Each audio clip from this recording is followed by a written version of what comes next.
అంబేద్కర్ కోనసీమ జిల్లాలో ఇసుక అక్రమ తవ్వకాలపై ఈటీవీ ఈనాడు ప్రసారం చేసిన కథనాలకు ఉన్నతాధికారులు స్పందించారు. ఇష్టారీతిన చెలరేగిపోతున్న ఇసుకాసురులపై చర్యలకు ఉపక్రమించారు. ప్రత్యేక బృందాలలో నిఘా పర్యవేక్షణ ఏర్పాటు చేశారు.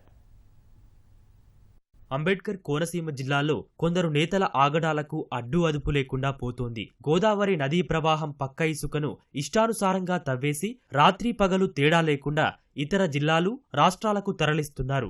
మండపేట నియోజకవర్గంలో పర్యావరణ నిబంధనలకు విరుద్ధంగా నాయకుల అండదండలతో రెచ్చిపోతున్న ఇసుక మాఫియా దందాకు అధికారులు అడ్డుకట్ట వేశారు. అనుమతులు లేకుండా తరలిస్తున్న ఇసుక అక్రమాలపై ఈటీవీ ఆంధ్రప్రదేశ్ ఈనాడు ప్రసారం చేసిన కథనాలకు ఉన్నతాధికారులు స్పందించారు. జాయింట్ కలెక్టర్, ఆర్డీఓ, గనుల శాఖ ఏడీ సహా 20 మంది అధికారులు అక్కడ పర్యటించి అక్రమాలను గుర్తించారు. నదిలోకి వాహనాలు వెళ్లకుండా ఎక్కడికక్కడే గండి కొట్టారు. ఇసుకను తరలించకుండా ప్రత్యేక బృందాలతో నిఘా పర్యవేక్షణ ఏర్పాటు చేశారు. కపిలేశ్వరపురం మండలంలోని తాతపొడి, శ్రీరాంపురం, కపిలేశ్వరపురం ఇసుక రేవుల్లో మాఫియా చెలరేగిపోతుంది. భారీ యంత్రాలు ఉపయోగించి తవ్వకాలు సాగిస్తూ వందల లారీల్లో తరలించేస్తున్నారు. ఈ దందాపై ఈటీవీ ఈనాడులో ఇసుక తోడేళ్లు పేరిట కథనాలు ప్రసారం చేయగా దర్యాప్తునకు గనుల శాఖ, విజిలెన్స్ విభాగం పక్క జిల్లాల అధికారులతో ప్రత్యేక బృందాలు నియమించాలని ఆదేశించారు. బృందాల నియామకంపై ఇవాళ అధికారుల ఉత్తర్వులు జారీ అయ్యే అవకాశం ఉంది. అధికారులు వస్తున్నారనే విషయం తెలుసుకున్న ఇసుకాసురులు